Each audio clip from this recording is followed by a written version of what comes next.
ఓం నమః శివాయ. ఓం నమో నారాయణాయ. ఓం శ్రీ స్వర్ణాకర్షణ కాల భైరవాయ నమో నమః. ఓం శ్రీ నరదృష్టి నివారణాయ నమో నమః.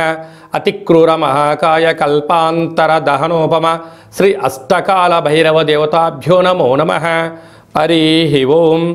మా ఛానల్కి స్వాగతం. చూస్తున్న వీక్షకులకు ప్రేక్షకులకు ప్రియ కాళభైరవ భగవద్బంధులకి స్వాగతం పలుకుతూ మమ్మల్ని ఎంతగానో ఆదరిస్తూ ఉండబడినటువంటి ప్రియ సోదరీమణులకు సనాతన ధర్మ సంరక్షకులకు వీక్షకులకు మీ ఇంటి పురోహితుడిగా, మీ ఇంటి ఆస్ట్రాలజర్గా, మీ ఇంటి వాస్తు నిపుణుడిగా మీకు స్వాగతం పలుకుతూ ఈ శోభకృత నామ సంవత్సరానికి వీడికోలు పలుకుతూ ఈ సంవత్సరంలో ఉండబడినటువంటి అష్ట కష్టాలు ఈ సంవత్సరానికి స్వస్తి పలుకుతూ ఈ సంవత్సరంలో జరిగినటువంటి అద్భుతాన్ని, ఆనందాన్ని, ఐశ్వర్యాన్ని మూటగట్టుకొని రాబోయే కాలానికి స్వాగతం పలుకుతూ అందరిపైనను ఆ కాళభైరవ స్వామికి ఆశీస్సులు ఉండాలని కోరుకుందాం. మనకు 1వ తారీఖు 4వ నెల 2024 నుండి 8/4/2024 వరకు అనగా సంవత్సరానికి వీడుకోలు పలుకుతూ ఆదివారం రోజు మాస శివరాత్రి, సోమవారం పూట సోమవతి అమావాస్య సందర్భంగా మనం అందరం ఎలాంటి విధి విధానాలు పాటించడం వలన ఈ కష్టాలకు స్వస్తి పలుకుతూ రాబోయే కాలానికి శోభకృతనామ సంవత్సరానికి స్వాగతం పలుకుతూ ఎలాంటి ఐశ్వర్యాన్ని, ఎలాంటి ఆనందాన్ని పొందాలో ఈ వీడియోలో సవివరంగా సంపూర్ణంగా తెలుసుకుందాం. ద్వాదశ రాశుల్లో గ్రహ గమనాన్ని కూడా ఒకసారి వీక్షింపచేద్దాం.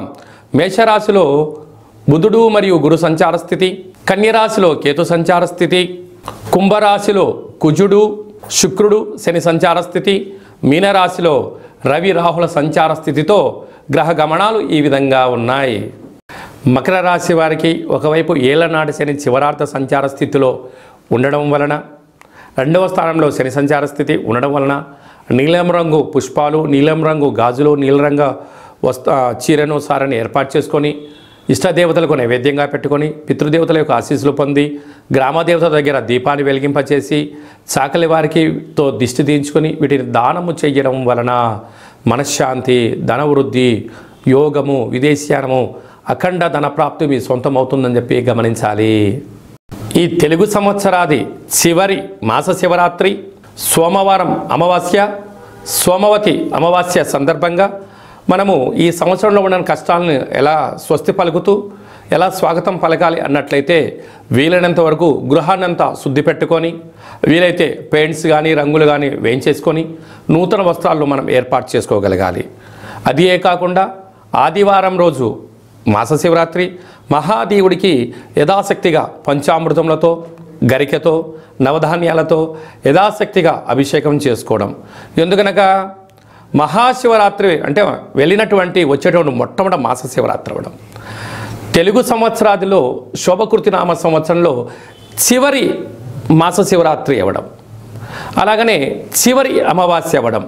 అంటే మనము ఈ చివరి అమావాస్య అవగానే మనం ఏం చేస్తూ ఉంటామయ్యా అంటే మనకు పొలాల అమావాస్య అని, కొత్త అమావాస్య అని, అంటే ఒక్కొక్క ప్రాంతంలో ఒక్కొక్క రకమైన పేర్లు పిలవడం జరుగుతూ ఉంటుంది.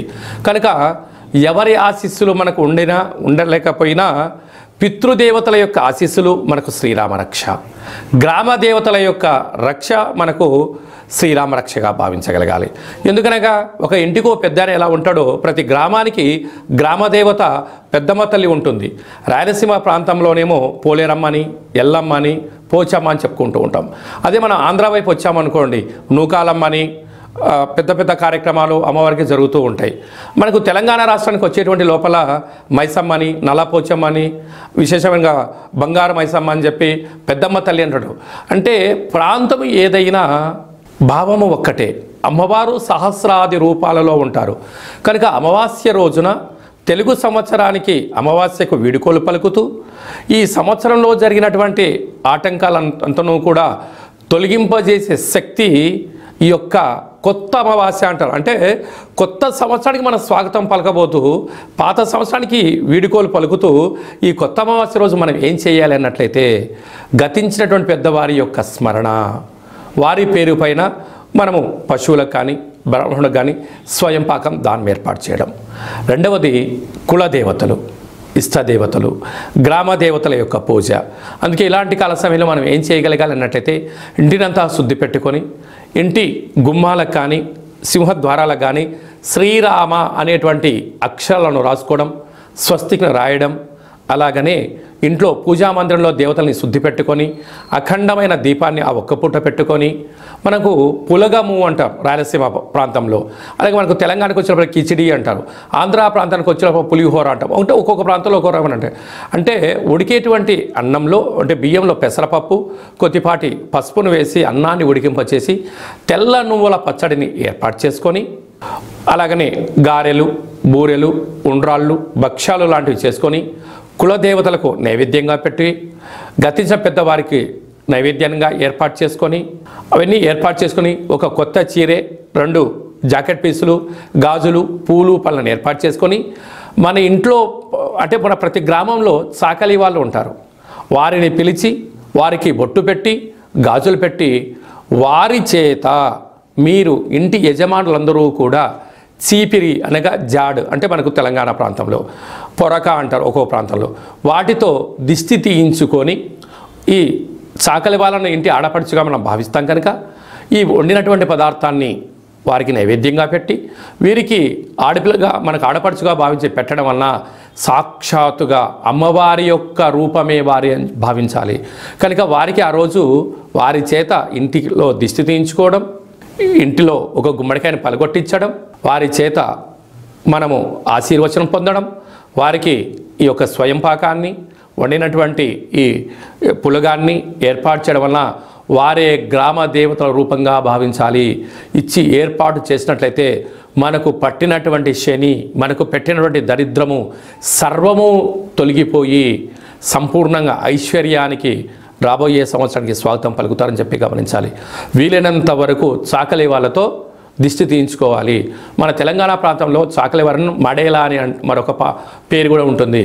మడేలతో దిష్టి తీయించుకుంటే మండెము కూడా ఒక వజ్రం అవుతుందని చెప్పి మనకు సామెత ఉంటుంది. అదే రాయలసీమ ప్రాంతంలో చాకలి వారు ఇంట్లో తుడిస్తేనే దరిద్రం పోయి లక్ష్మీదేవికి స్వాగతం మనం పలుకుతుంది అని చెప్పి గలుపుతారు. అది ఆంధ్ర ప్రాంతంలో చాకలి వారికి దానం చేయడం వలన ఐశ్వర్యం మన సొంతం అవుతుందని చెప్పి పెద్దవారి యొక్క నానుడి కూడా. కనుక వీలైనంత వరకు ఆ ప్రయత్నం చేయండి. అలా కుదరలేనటువంటి ఎవరు ఉన్నట్లయితే ఈ కింది నెంబర్ సంప్రదించినట్లయితే మన యొక్క నరదృష్టి నివారణ దేవాలయంలో చాకలి వారితో మీకు దిష్టి తీయించి మీకు ఐశ్వర్యానికి స్వాగతం పలికే ఏర్పాట్లు చేయడం జరుగుతుంది. కనుక ఈ సంవత్సరానికి వీడుకోలు పలుకుతూ కొత్త అమావాస్య రోజున అమ్మవారిని స్మరిస్తూ గ్రామ దేవతల యొక్క ఆశీస్సులు పొందగలరు అనేది చిన్న విన్నపం. కనుక అందరికీ ఈ సంవత్సరంలో కష్టాలన్నీ ఇక్కడికే పులి స్టాప్ అయిపోయి రాబోయే సంవత్సరంలో స్వాగతం పలకాలని గ్రామదేవతల్ని కోరుకుందాం. ఇంకను మనం విజయం సాధించగలగాలి అన్నట్లయితే ఈ యొక్క పాత్రను ఒకసారి మీరు గమనించినట్లయితే ఇది ఒక కంచు పాత్ర, కాళభైరవ స్వామి వారి యొక్క అక్షయ పాత్ర అంటారు. ఈ యొక్క పాత్రలో 12 రాసులను అచ్చు వేయడం జరుగుతుంది.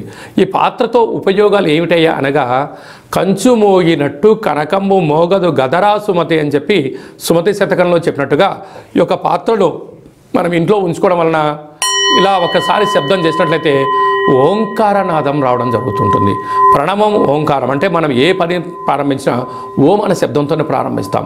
ఈ యొక్క శబ్ద తరంగాలు ఇంట్లో ప్రసరించడం వలన అందులో ఈ కొత్త అమావాస్యకు స్వాగతం పలుకుతూ మనం చేయడం వలన ఇంట్లో ఉండబడినటువంటి జ్యేష్ఠాదేవి, దుష్టశక్తులు, తాంత్ర ప్రయోగాలు తొలగిపోయి ఐశ్వర్యం కలిగినటువంటి మహాలక్ష్మిదేవి అమ్మవారు మన ఇంట్లోకి స్వాగతం పలుకుతుంది. ఎలాగో ఒకసారి చూద్దాం.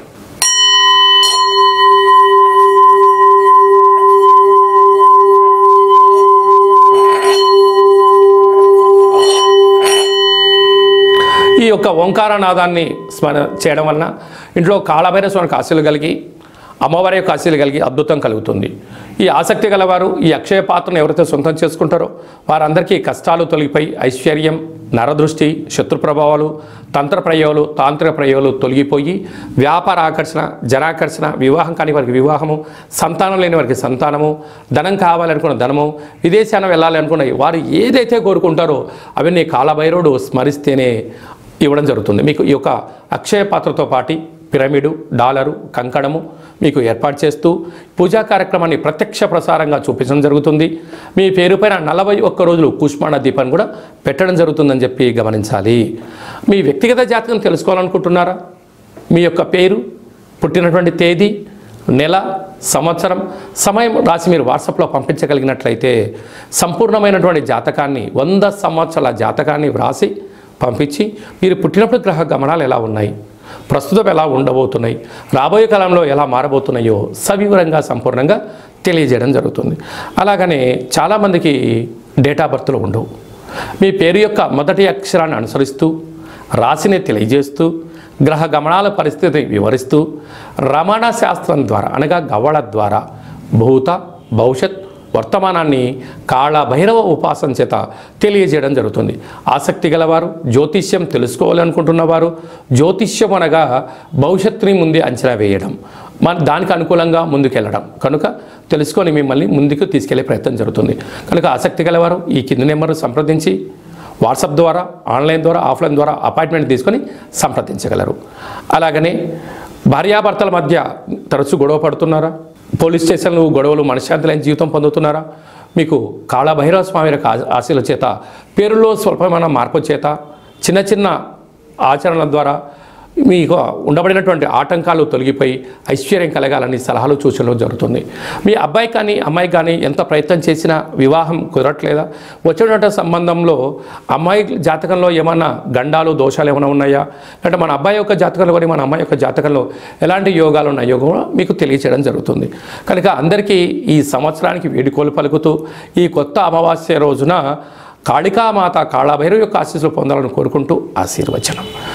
ఓం కాళకాలాయ విద్మహే కాళాతీతాయ ధీమహి తన్నో కాళభైరవ ప్రచోదయాతు. శతమానం భవతి శతాయు పురుష సతేంద్రియ ఆయుష్యేవేంద్రియే ప్రతిష్టతి. ధనం ధాన్యం బహుపుత్రలాభం. 100 సంవత్సరం దీర్ఘమాయు.